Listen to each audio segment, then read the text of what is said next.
राधे राधे महाराज जी, आपके चरणों में कोटि कोटि प्रणाम।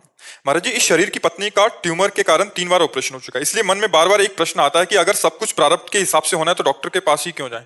क्योंकि उससे हमें और दुख होगा ना, हमारा पैसा खर्चा होगा, हम दवाइयाँ लेंगे, बार बार परेशानियां भोगेंगे, तो उसमें भी प्रारब्ध तो क्षय हो रहा है। तुम नहीं जाने की बात सोचोगे, तुम्हें जबरदस्ती जाना पड़ेगा, जाना ही पड़ेगा, क्योंकि तुम्हारा पैसा खर्चा होने का भी तो दुख होना है, तुम्हारी दवाइयाँ लगने का भी तो दुख होना है। बार बार ये करवाओ, MRI करवाओ, अल्ट्रासाउंड करवाओ, CT स्कैन करवाओ, इतना रुपया, इतना डॉक्टर की फीस, ये दुख कहाँ से भोगोगे? तो भोगना तो दुख है ना। और अगर कहीं उसका सौभाग्य आता है कि इतने प्रारब्ध से सब मिट गया और ठीक होने का आता है, तो सुख का आगे आ जाएगा, और नहीं आता है तो बार बार उसको भोगना पड़ेगा। अवश्य में भोक्तव्यम कृतम कर्म शुभाशुभम, भोगना पड़ेगा।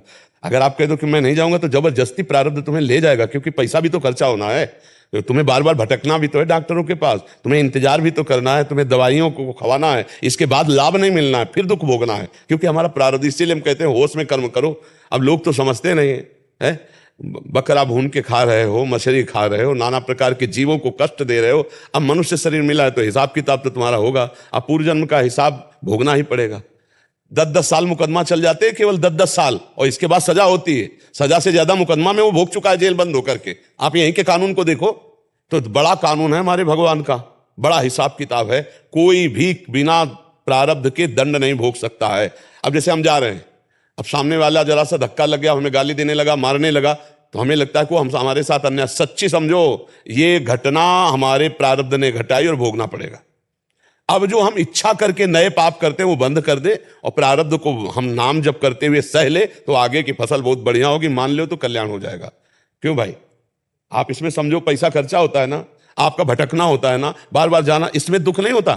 तो वो प्रारब्ध क्षय हो रहा है कि नहीं? प्रारब्ध ही तो है उसका। हाँ, प्रारब्ध का भीष्म 6 महीना बाणों की सैया पे ले ला, भोगना पड़ेगा। इसलिए धैर्य रखो, धैर्यवान बनो, भगवान पर श्रद्धा रखो। हमसे बहुत बड़े बड़े पाप हो चुके, गलतियां हो चुकी, उनके सुधार करने के लिए मानव जन्म मिला है। अगर आप कह दो कि अरे तो सब, तो फिर भोगो, फिर भोगो।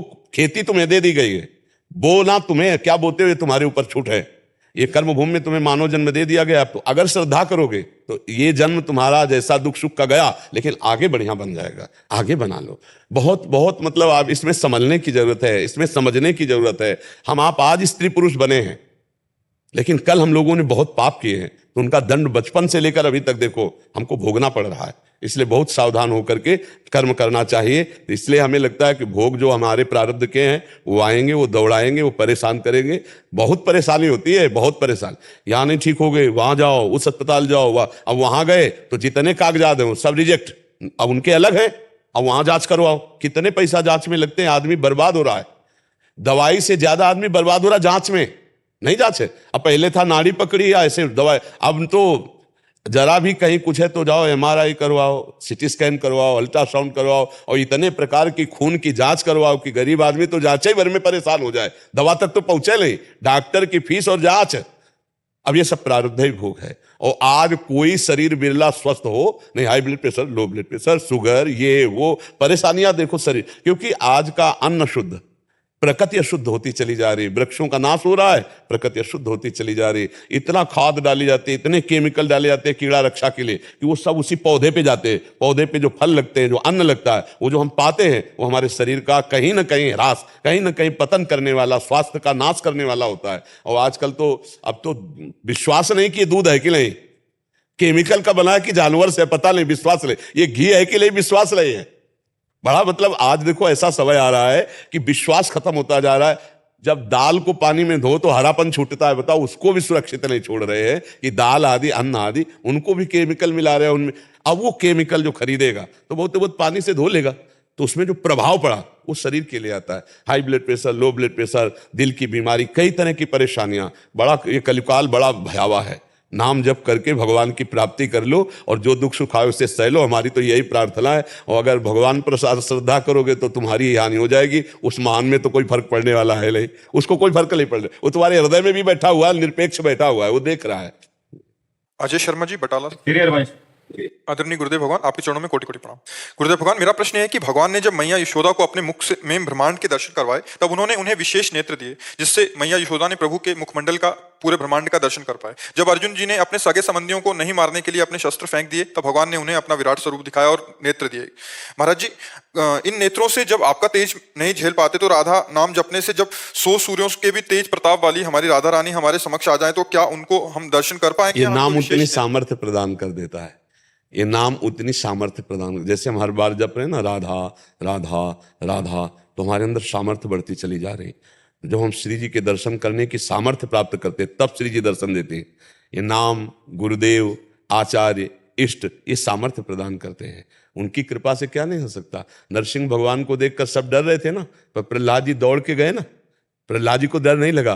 क्यों? क्योंकि प्रहलाद जी जानते हैं मेरे प्रीतम ही नरसिंह के रूप में आए हैं, बिल्कुल नहीं डरे। तो ऐसे ही श्री जी का जो अनंत महिमा में रूप है, तो महिमा में अनंत नाम भी तो है ना। सुमिर पवन सुत पावन नामू अपने बस कर राखे रामू, ऐसे परम स्वतंत्र भगवान को अपने अधीन कर लिया नाम जप करके हनुमान जी ने। तो हम राधा नाम जप करके राधा किशोरी के दर्शन की सामर्थ्य प्राप्त करेंगे। हम राधा नाम जप करके राधा किशोरी के श्रीअंग की सेवा का अधिकार प्राप्त कर सकते हैं। हम राधा नाम जप करके किशोरी जी को अपने अधीन कर सकते हैं। ना भाई, नाम बड़ा है नामी से, जैसे स्वामी और सेवक, इतना अंतर है नाम और नामी में। यद्यपि अभेद है, फिर भी अंतर है। कैसे? जहां नाम होगा वहीं नामी पधारेगा, और जो नाम जप नहीं कर रहे हैं तो नामी समीप होने पर भी नहीं दिखाई दे रहा, यही है, हृदय में बैठा हुआ। तो नाम हमको सामर्थ्य प्रदान करता है। नाम भगवान की अमोघ सामर्थ्य है, पक्का समझो। जैसे जैसे नाम जप करोगे आप में दिव्य दृष्टि आ जाएगी, आप में सब सामर्थ्य आ जाएगी। कभी मांगना नहीं पड़ा है। अच्छा, ये ऐसा नहीं होता कि लो मैं तुम्हें दिव्य दृष्टि देता हूं, नहीं, वो अपने आप जागृत हो जाती है, वैसी सामर्थ्य जागृत हो जाती है, वो अपने आप हो जाती है। वो नाम जप करते रहो आप, जब उनको, तो हमारी सामर्थ्य इतना भी प्रेम झेलने की नहीं है, और वो प्रेम समुद्र है, आपको सच्ची कहते हैं। कभी कभी जब उनकी कृपा होती तो लगता है अगर आचार्य और गुरु जी की कृपा ना हो तो हृदय फट जाए।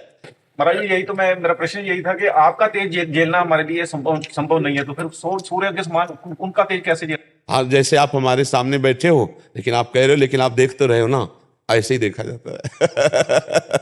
ऐसे ही देखा, यद्यपि असंभव है, पर नाम जापक के लिए असंभव नहीं। हमारी श्री जी है ना, हमारी श्री जी है, बात हमारी समझना। ये हमको दर्शन कराता है।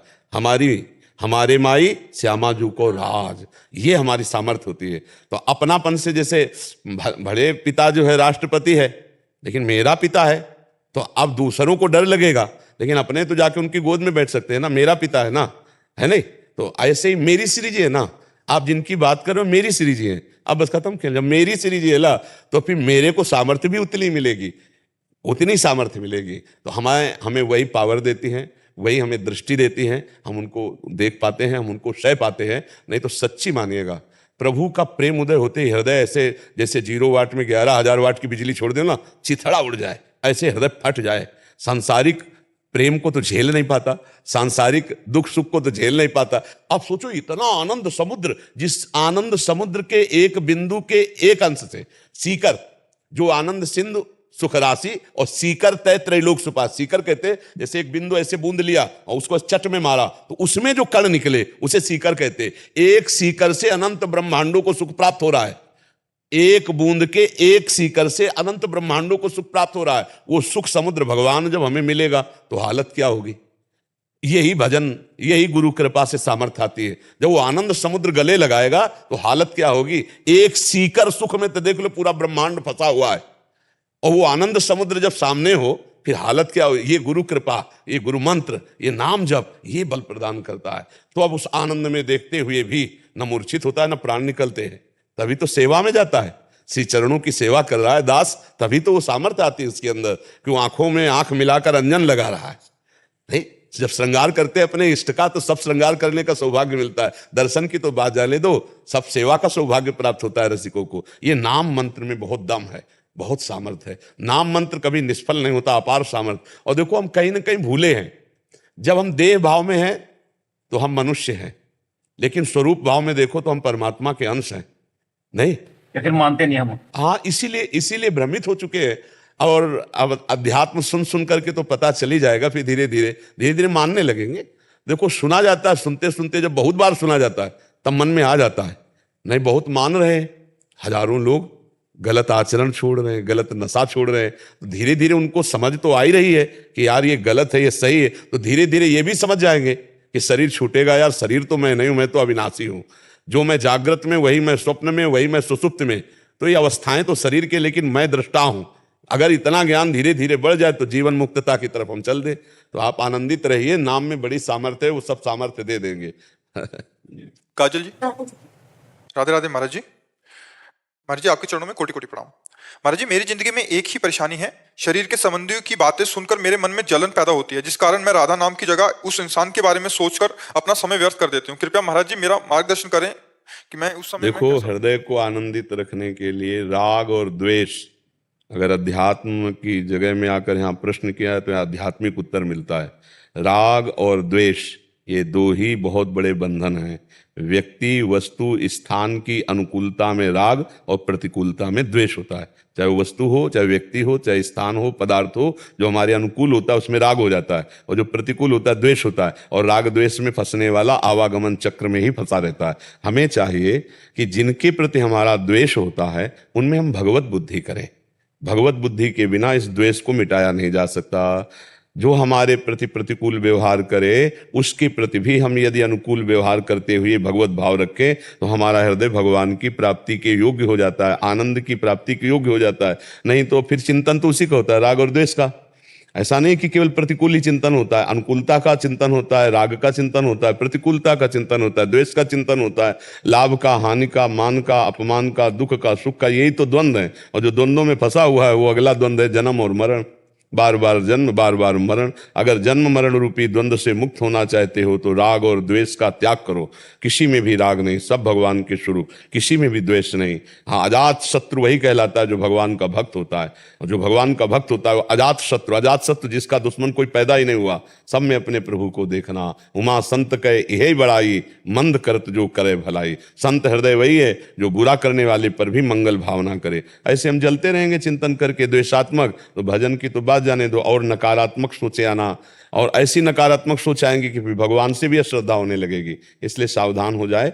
जो हमारा बुरा सोचता है तो हो उसका बुरा अपने आप हो जाता है। उमा क्षमा श्रापो ते भारी, अपने कर्म जाय अपकारी। हमको उसका मंगल मनाना है जिससे हमारा मंगल हो जाएगा। हमको उसमें भगवत भाव करना है जिससे हमारा हृदय शीतल हो जाएगा, प्रसन्न हो जाएगा। और सच्ची मानिए, सब में भगवान है, इसमें कोई अंतर नहीं। तो हम भगवत भाव करें। अगर भगवत भाव से चिंतन करने लगे, ये आदमी ऐसा, अरे इसमें भी प्रभु है, ये ऐसा, तो इसमें भी प्रभु है। क्योंकि ज्यादातर संबंधी ही होते हैं आसपास, और उन्हीं के प्रतिकूल आचरण होते हैं। तो उनमें अगर हम भगवत भाव कर लें तो जगत में तो भगवत भाव कर ही लेंगे।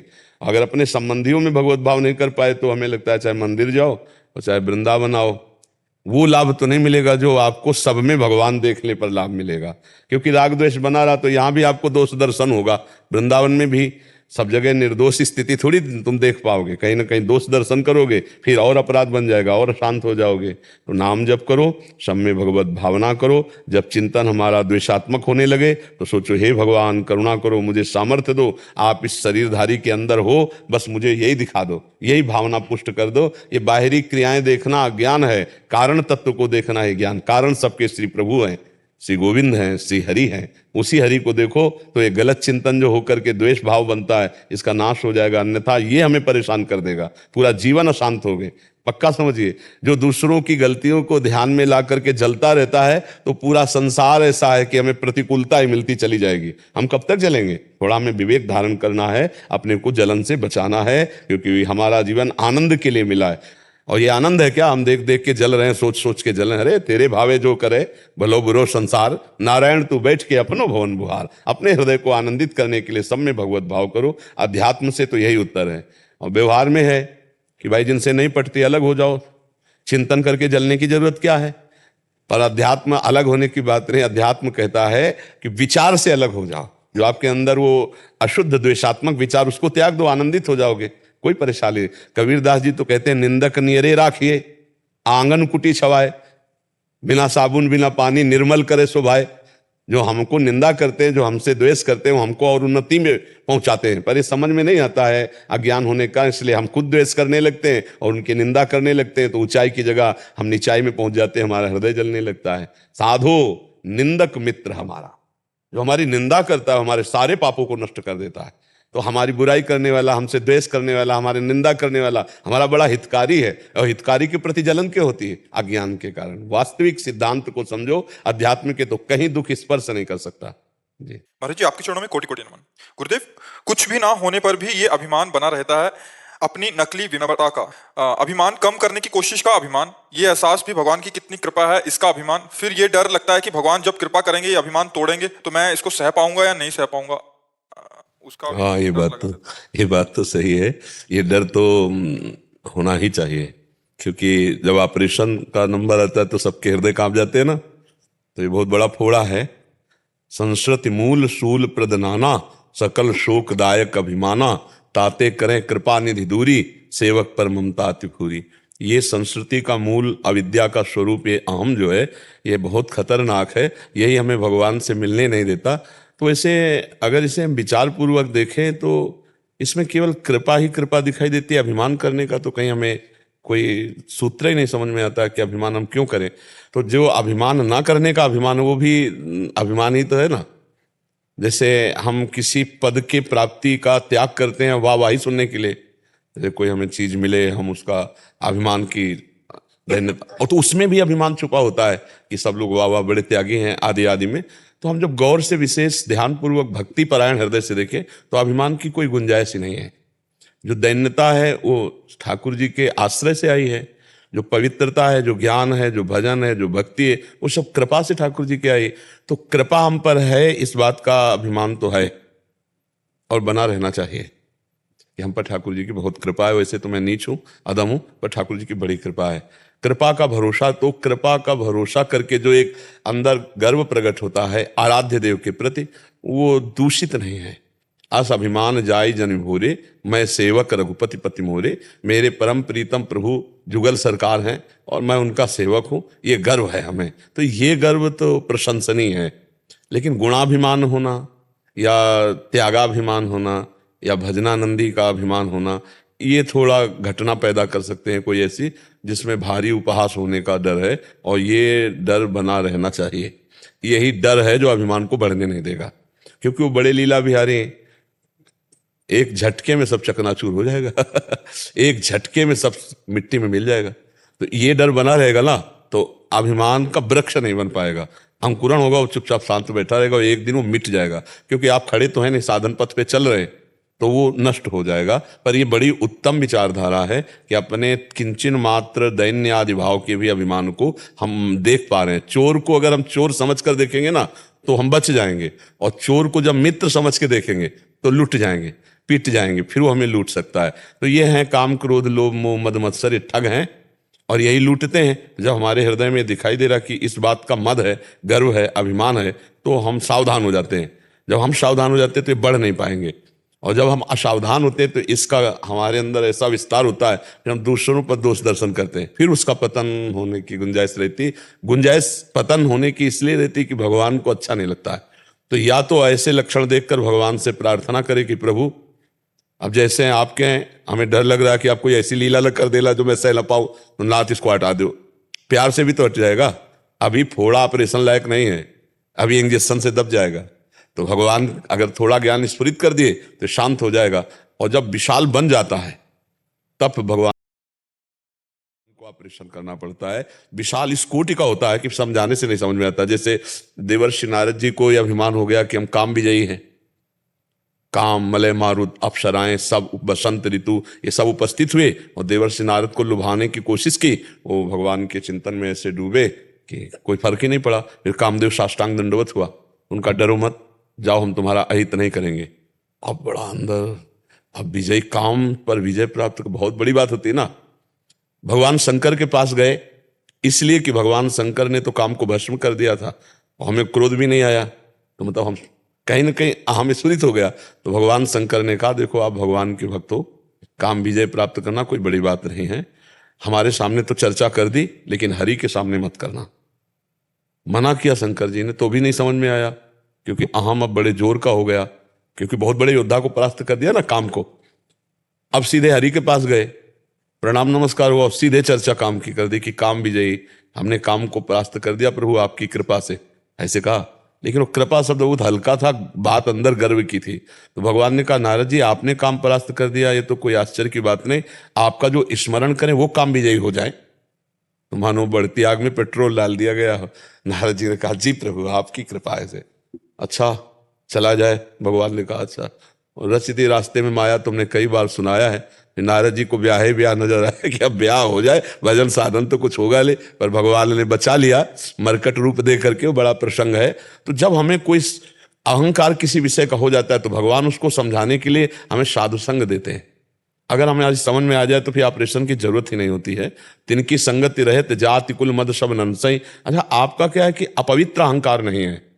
अपवित्र अहंकार जैसे विद्या का, धन का, बल का, पद का, ये अपवित्र अहंकार है। आपका पवित्र अहंकार है भगवान के प्रति दैन्यता। तो इसका मतलब ये मिटने में देर नहीं लगेगी। पवित्र अहंकार ज्यादा कठोर नहीं होता है। जैसे कि हम तो अधिक भजन करते हैं और ये संत होकर भी उतना भजन नहीं करते। देखो सब गुण हम में लेकिन हम दैन्य हैं। ये पवित्र अहंकार है, मतलब ये ज्यादा निंदनीय नहीं है। निंदनीय अहंकार जैसे पद का अभिमान हो जाना, बल का अभिमान हो जाना, विद्या का अभिमान हो जाना, रूप का अभिमान हो जाना, कई तरह के वो ये बड़े बड़े कठोर अपवित्र अभिमान है। ये भी बाधक है, लेकिन इनके मिटने में देर नहीं। थोड़ा सा ज्ञान का प्रकाश हो जाए फिर नष्ट हो जाएंगे। ये तो डरना ही चाहिए, और जो डरता है वो बच जाता है। इसमें जो डरता है, यही डर ही डरप, हमारे महाप्रभु हरिवंश चंद्र जी कहते, यही डर ही डरप हरिवंश सहित जिनो भ्रमय गुण सलिल पर, जे नामन मंगल लोक त्यों सुहरिपद भज न विलंब कर। इस डर से डरते रहो। किस डर से? ना जानो छिन अंत कवन बुद्धि घटय प्रकाशित, छुट चेतन जो अचेत तेऊ मुनि भय विश्वासित, पारासर सुर इंद्र कलप कामिनी मन फंद्या, परिवदेह दुख द्वंद कौन क्रम काल निकंद्या। यही डर ही डरप हरिवंश सहित जिनो भ्रमय गुण सलिल पर, जी नामन मंगल लोक त्यों सुहरिपद भज न विलंब कर। इसमें पद में कह रहे हैं हरिवंश महाप्रभु कि हमारी बुद्धि का कोई भरोसा नहीं कि कब क्या कर बैठे। ना जाने छिन अंत कवन बुद्धि घटे प्रकार, किस क्षण में क्या रचना रच दे बुद्धि। अभी भगवान प्रिय लगते हैं, फिर को भोग प्रिय लगने लगे। अभी कुछ निर्णय कर रही, थोड़ी देर में कुछ निर्णय करने लगी। तो बोले इस बुद्धि का तो भरोसा मत करो, और अपने साधन बल का गर्व मत करो। तुम्हारा साधन कितना होगा? बड़े बड़े नाम लेके कह रहे, पारासर जी बहुत बड़े महापुरुष थे, जिनके सत्यवती के संयोग से श्री कृष्ण द्वैपायन व्यासदेव जी बोले ऐसे बड़े बड़े ऋषियों का मन चलायमान हो गया। देवराज इंद्र का मन चलायमान हो गया। गौतम ऋषि की जो पत्नी अहिल्या, उनके प्रति गलत भावना हो गई। पारासर सुर इंद्र कलप कामिनी मन फंद्या, परिवदेह दुख द्वंद कौन क्रम कालनिक। तो इस बात से डरते रहो कि कोई भी घटना कभी भी हमारी बुद्धि कर सकती है। तो हमारी बुद्धि शुद्ध रहे, इसके लिए हम क्या करें? तो हम पहली बात तो डरें कि हम में इतना बल नहीं कि मैं माया से विजय प्राप्त करूं। और दूसरी बात, हर समय नाम जप, जी नामन मंगल लोक त्यों, तीनों लोक का मंगल कर। अगर नाम चलता रहा तो बुद्धि हमारी हमको धोखा नहीं देगी।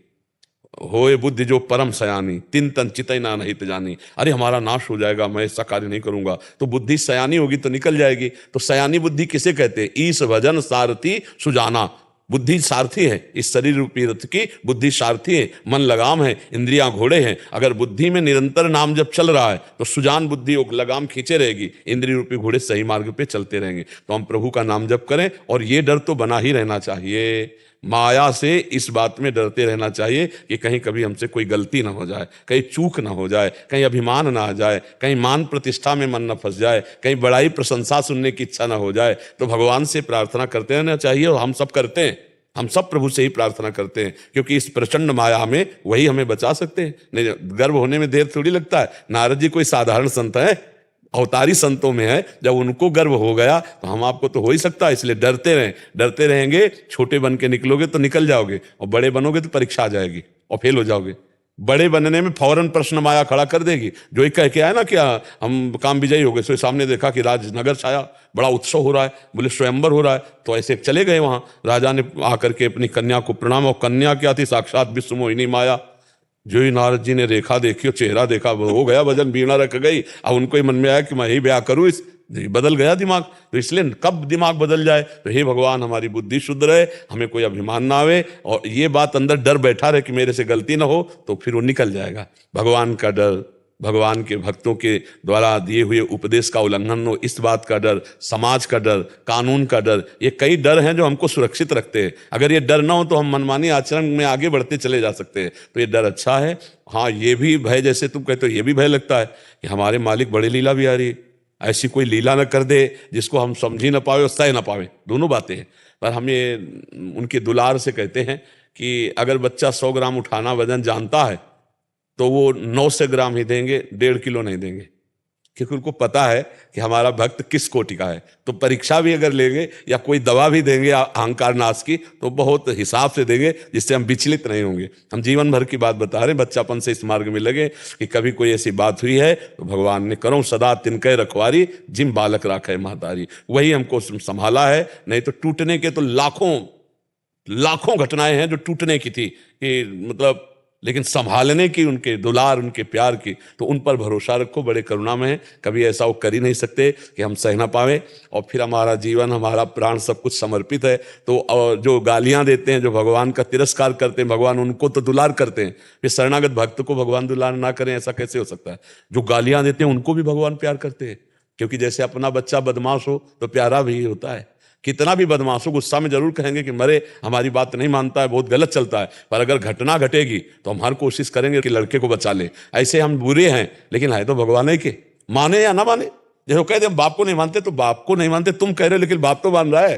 तो ऐसे भगवान कह रहे सब मम प्रिय सब मम उपजाए, सब मेरे प्रिय सब मेरे उपजाए। तो दुष्ट को भी भगवान प्यार करते हैं, नहीं नाश ना हो जाए उसका। वो भगवान को गालियां देता है, भगवान का अपमान कर, लेकिन इतने उदार पिता है उसका भी पालन पोषण करते। तो हम लोग तो शरणागत हैं, भला हमारे साथ वो ऐसा व्यवहार क्यों करेंगे? मंगल भवन है, वो ऐसा नहीं करेंगे। पहला तो ये भाव समझ लीजिए, पर डरते रहना चाहिए। इस पक्ष में हमें कि डरते रहना चाहिए कि मेरे से कहीं गलती ना हो जाए, मेरे से कहीं अपराध न बन जाए। तो ये आपको बहुत उत्तम महात्मा बना देगा। और जो माया में निडर होकर के घुसना चाहा तो फिर गिर जाएगा, क्योंकि माया बहुत बलवान है। इतनी बलवान माया है कि मतलब पार पाना मुश्किल है, पार पाना मुश्किल है। अगर कोई पार पा सकता है तो भगवान की कृपा से ही पार पा सकता है। दैवी हेषा गुणमयी मम माया दुरत्तया मामे वे प्रपद्यन्ते माया में ताम तरन्ति। बहुत बहुत कठिन है भगवान की माया। एक क्षण में भ्रम पैदा हो जाता है कि संसार भोगों में सुख है, एक क्षण में मन जो है लालायित हो जाता है संसार की तरफ। वो तो भगवान ही संभालते हैं। हम लोगों ने तो जीवन भर अपने मन ही को तो पढ़ा है, मन ही को देखा है। तो अगर शांत है तो उनकी कृपा से शांत है। अगर अभिमान कर ले कि हम तो बड़े शांत महात्मा है, तो 2 मिनट में संसार में खड़ा हो जाए। 2 मिनट में दब होंगे जब हम भ्रष्ट हो जाएंगे। ऐसी प्रबल माया भगवान की है। शिव विरंचिका मोह है को है बपुरा आन, अस जिए जान भजी मायापति भगवान। बड़े बड़ों को मोहित कर लेती। हम आप तो बहुत साधारण जीव हैं, तो भगवान के चरणों में रहें। तृणादपि सुनी चेन, माया कभी प्रश्न नहीं करेगी, कभी परीक्षा नहीं होगी। तृणादपि सुनीचेन, जो अपने को तृण से भी नीचा समझता है। तरोरिव सहिष्णुना, जो वृक्ष के समान सहनशील होता है। और अमानिना मान देन, जो स्वयं अमानी रहकर दूसरों को मान देता है। कीर्तनिया सदा हरि, ऐसा हरि का कीर्तन करने वाले को कभी कोई बाधा नहीं होती। बाधा तभी होती जब हम कुछ बन जाते हैं। बोले हम संत हैं, तो अब संतों के जो लक्षण है वो आप दिखाओ। संतों की परीक्षा हो गया, संतों में जो क्षमता है वो आप दिखाओ। तो बोले तृणादपि सुर, कुछ मत बनो, सबसे छोटे बन जाओ, तो परीक्षा ले होगी। पैदल चलने वालों की कभी टोल में पैसा नहीं लिया जाता। चुंगी पैदल चलने वाले बड़ी गाड़ियों की होती है। तो जब सबसे छोटा होता है, कहीं भी चला जाए वो चुंगी टैक्स नहीं है, और जो बड़ा होता है उसके टैक्स होते हैं। तो इस भक्ति के मार्ग में जो सबसे छोटा बन गया, परीक्षा नहीं होती, वो निकल जाता है। और जहां थोड़ा बड़ा तो भगवान की माया प्रश्न दे देती है कि देखो ब्रह्मचारी हो तो दिखाओ ब्रह्मचर्य रह के, जितेंद्री हो तो दिखाओ जितेंद्री रह के। बड़ा विचित्र खेल है। इसीलिए हरि माया बलवंत भवानी जाहि नमो कवन अस ज्ञानी। अज्ञानियों की बात नहीं कह रहे, कौन ऐसा ज्ञानी है जिसको माया मोहित न कर सके। बहुत बलवान माया है। इसलिए भगवान की शरण में होकर नाम जप करते हुए धैर्यपूर्वक हर कदम बढ़ाते रहो। वही बढ़वाने वाले, वही रक्षा करने वाले। अंदर जब कोई विकार आवे तो साधक का कर्तव्य है कि वो गुरु से, संत से, भगवान से जाके अपनी बात रख दे, तो वो नष्ट हो जाता है। ये भी प्रभाव है। संत सदगुरुदेव भगवान से जब अपनी गलतियां रखते हैं सामने, तो हमको एक अमोघ बल मिलता है। और दूसरा, उनके प्रभाव से वो गलती क्षय होना शुरू हो जाती है उसी समय से। जैसे हम अपने पाप रखते हैं तो पाप नष्ट हो जाते हैं, हम पुण्य सभा में कहते हैं तो पुण्य नष्ट हो जाते हैं। ऐसे हम अपनी गलती जब संत गुरुदेव महात्माओं से रखते हैं तो उसका नाश हो जाता है, फिर वो क्षमता बढ़ने लगती है कृपा से। संदीप सिंह जी, नोएडा से। श्री हरिवंश। गुरुदेव, आपके चरणों में कोटि कोटि प्रणाम। महाराज जी, मेरा प्रश्न है कि हम सब प्रभु के अंश हैं, परंतु प्रभु से विमुक्ता के कारण उनसे विलग होकर 84 लाख चक्र में अनंत काल से भटक रहे हैं। गुरुदेव, काल चक्र में कभी ऐसा रहा होगा जब हम प्रभु में ही लीन होंगे, फिर हमारे अंदर ये विमुक्ता? ऐसा कभी तक नहीं, अभी तक नहीं हुआ। जब से सृष्टि रची गई तब से आज तक हम प्रभु का ध्यान नहीं कर पाए, आज तक प्रभु का भजन नहीं कर पाए। इसका प्रमाण है, अगर भजन हुआ होता तो हमारा जब जन्म हुआ था तो उसी समय से भजन में लग गए होते। भले भगवत प्राप्ति नहीं हुई, लेकिन उसका अगला जन्म, जैसा शास्त्र सिद्धांत है कि जैसे हमने 100 बार नाम जप किया है जिंदगी में, भगवत प्राप्ति तो नहीं हुई, तो अगला जन्म जब होगा तो 101 बार से शुरू हो जाएगा, 99 नहीं होगा, क्योंकि भजन नष्ट होने वाला नहीं। तो कभी हम भगवान में लीन नहीं हुए। अगर भगवान में लीन हुए होते तो हम भगवान से विमुख नहीं होते। जब से पहला संकल्प हुआ सृष्टि का, तब से आज तक हम भगवान को भूले हुए हैं, आज तक। और अब जितना आपने भजन कर लिया है ये कभी छूटने वाला नहीं। देखो भरत जी ने भजन किया और फिर भजन एकदम छूट गया, हिरन का चिंतन होने लगा, हिरन से प्यार हो गया, परिवार की ममता जो छुटी थी अभी नष्ट नहीं हो पाई, वही ममता हिरन के बच्चे में हो गई। इतना प्यार हिरन के बच्चे से कि भगवान का चिंतन भजन सब छूट गया। तो अगला जन्म हिरन का हुआ, लेकिन हिरन के शरीर में भी उतना ही भजन शुरू हो गया जितना भरत जी के शरीर में था। तो अगला जो जन्म हुआ हिरन के बाद, वो ब्रह्मबोध संपन्न महापुरुष जड़ भरत के रूप में हुआ। तो अगर हमारा भजन हुआ होता, तो जैसे पूर्व जन्म में हमारा कुछ भजन हुआ होगा, तो हमें पक्का कह रहे, हमें जब शुद्धि हुई तो बस हमारे अंदर यही भगवान के नाम जपने की भूख, संतों से मिलने की भूख, नदी का किनारा, वृक्ष, एकांत, ऐसी मांग अंदर पैदा हो गई। और 9 कक्षा पढ़ते पढ़ते तो भाग पड़े संसार से। हमको किसी ने सिखाया थोड़ी, हमारी कोई समस्या थोड़ी थी घर से भागने की। बच्चे की क्या समस्या होती? पूर्व जन्म का भजन टिकने नहीं दिया और भगा दिया भगवान के मार्ग में। निकलो भगवान के मार्ग में। तो अगर भजन पूरा हुआ होता तो हम भगवत प्राप्त हो गए होते। भजन अधूरा था तो उत्तम ब्राह्मण के कुल में जन्म दिया, पवित्र आचरण जहां हो रहे थे, भक्ति का संस्कार पूरा था, सुबह से शाम तक खूब भगवान की चर्चा करने वाले, शंख घंटा नाद, आरती पूजा के बाद भोजन प्रसाद मिलने, मतलब एकदम भागवतिक वातावरण, ऐसे कुल में जन्म दिया और ऐसा वातावरण दिया कि बचपन से ही जो आग थी पूर्व जन्म की वो प्रज्वलित हो गई, भगवान के मार्ग में चले। तो भगवान के मार्ग में हम पीछे कभी नहीं चले और जन्मों में, क्योंकि अगर चले होते तो हमारा जो जन्म हुआ था हमारी भक्ति वैसे ही हमारा रंग लाती। तो जो आपने कहा कि हम कभी ना कभी तो भगवान में तल्लीन हुए होंगे, कभी नहीं। इस माया से में भटकते भटकते अनंत जन्मों, तभी तो इसकी महिमा है। आज जो सत्संग मिला, अब जो हमारा भजन चला, अगर हम इतने पे ही रुक जाते और भ्रष्ट हो जाते तो अगला जब जन्म होगा तो यही भजन और यही सुविधाएं आपको प्राप्त करवा देगा भजन। अच्छी भोग सामग्री, अच्छी व्यवस्था और अंदर से वैराग्य, उन भोगों से थोड़ा भी भजन कभी नष्ट नहीं होता, वो आगे बढ़ा देता है। तो इस सिद्धांत के अनुसार हम कह सकते हैं कि पीछे भगवान में कभी तन्मय नहीं हुए। अब जो तन्मयता का अवसर मिला है, तो अगर हम इस जन्म में इतना भजन कर ले कि भगवान मिल जाए तो अब आवागमन चक्र रुक जाएगा। और अगर नहीं हुआ तो फिर हमारा जन्म होगा कुलवान श्रीवान पवित्र जगह जहां भगवान की भक्ति होती, और इतना जो हमारे पास भजन है ये वहीं से स्फुरित होगा और फिर बढ़कर भगवान की प्राप्ति के योग्य हो जाए। हमें लगता है मनुष्य जन्म मिल गया, हम आगे के लिए क्यों टाले, इसी जन्म में अपना काम बना लेना। इसी जन्म में कैसे काम बनता है, हम विश्वास कैसे करें कि हमारा काम हो जाएगा? इसी जन्म में हमारा काम हो जाएगा, हम कैसे विश्वास करें? तो हर श्वास में यदि नाम चल रहा है तो किसी भी श्वास में प्राण छूट गए तो हमें भगवान की प्राप्ति हो जाएगी।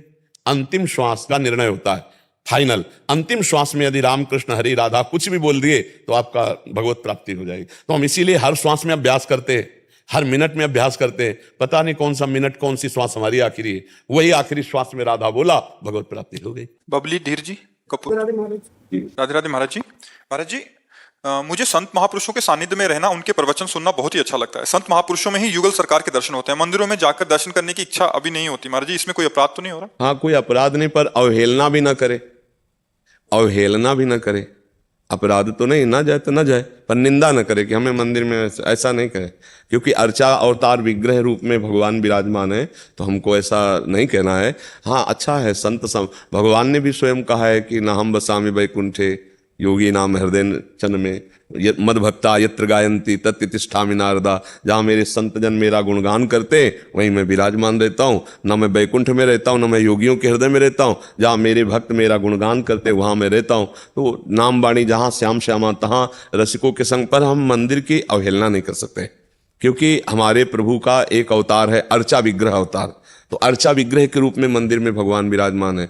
हम नहीं जा पाते हैं या हमारा भाव उतना नहीं बनता, वो हमारा पर्सनल है, पर उसे हम व्यक्त नहीं कर सकते। व्यक्त करने से अपराध बन जाएगा। नहीं जाते हैं, कोई अपराध नहीं है, लेकिन हम कह नहीं सकते। हम इस बात को इसलिए कि भगवान का एक अवतार है अर्चा विग्रह अवतार। एक भगवान का भावनात्मक अवतार होता है, कभी भी करवा सकते, कहीं भी। मतलब आप मेरे भगवान हैं, ये मेरी भावना है। अब दुनिया आपको कुछ भी कहे, हम आपको भगवान मानते, मेरे भाव से मेरे भगवान आपसे मिलेंगे, आपसे मिलेंगे, क्योंकि हमने मान लिया। जैसे संतों ने अपने सेवकों को कुछ भी दे दिया, पत्थर दे दिया। सिलपिल्ले बाई की कथा आती है, धन्ना जाट की कथा आती है, और उन्होंने भगवान मान लिया। ये भाव का है, हमारा भाव हुआ, मेरे गुरुदेव ने दिया, मुझे भगवान दिए, उसी से भगवान का साक्षात्कार हो गया, वहीं भगवान का प्रादुर्भाव हो गया। भाव से तुम कहीं भी बच सकते हैं, भाव में बहुत, लेकिन हम कहीं अवहेलना नहीं कर सकते।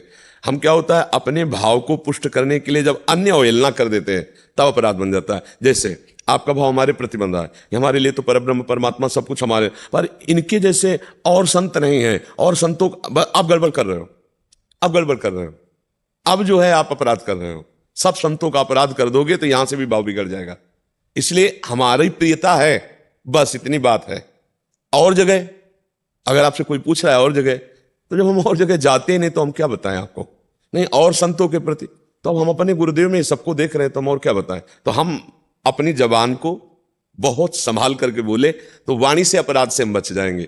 जहां हम एक की प्रशंसा करते हो, किसी की निंदा कर देते हैं, वहीं हमारी पराजय हो जाएगी। जहां हम एक जगह प्रतिष्ठित मानेंगे और दूसरी जगह हम निंदा कर देंगे, वहीं अपराध बन जाए। इसलिए वाणी एक अमोल है, जो कोई बोले जान, और ये तराजू तौल के तब मुख बाहर आ ले, नहीं तो इससे बातें हाथी पाइए और बातें हाथी पाओ।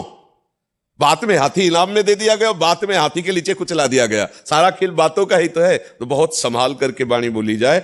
बिल्कुल सत्य बात है कि संत समाज में प्रिया प्रीतम प्रभु भगवान विराजमान है, पर मंदिर में भी भगवान अर्चा विग्रह से विराजमान है। हमारे नेत्र जब भाव करे, खंभे में देख लिया प्रहलाद जी ने नरसिंह भगवान को, नहीं देख लिया, तो हम तो भगवान में भगवान को नहीं देख पा रहे, साक्षात प्रभु। अब जैसे बिहारी जो महाराज है, राधा वल्लभ जो है, राधा रमण जो, ये कोई मूर्तिकार की रचना थोड़ी है, ये स्वयं प्रभु प्रकट हुए। पर हम क्या ऐसा अनुभव कर पाते? नहीं कर पाते, क्योंकि हमारे नेत्रों में कमी। तो अगर हमको संत समाज में सुख मिलता है, भगवत अनुभूति होती है, अच्छा है, होना ही चाहिए, पर हम मंदिर की अवहेलना नहीं कर सकते, मंदिर की निंदा न करें। और कहीं किसी संत पर विशेष श्रद्धा है तो अन्य संत की निंदा न करें, चाहे वो कैसा हो। तेरे भावे जो करे भलो बुरो संसार, नारायण तू बैठ के। अच्छा, हमारी को बाजार में अगर इत्र पसंद है तो हम पूरी बाजार में ताला थोड़ी डलवा देंगे। अरे मुझे इत्र पसंद है, किसी को मिर्च लेना है, किसी को जाकर के आटा लेना है, किसी को कुछ लेना है, पूरी बाजार है, सबके लिए है। ऐसे संसार है, अलग अलग भाव वाला है। हमको ये संत भगवान पसंद आए तो हम इनकी बात मानकर अपना कल्याण कर लेते, पर औरों की निंदा नहीं करते, औरों की अवहेलना नहीं करते।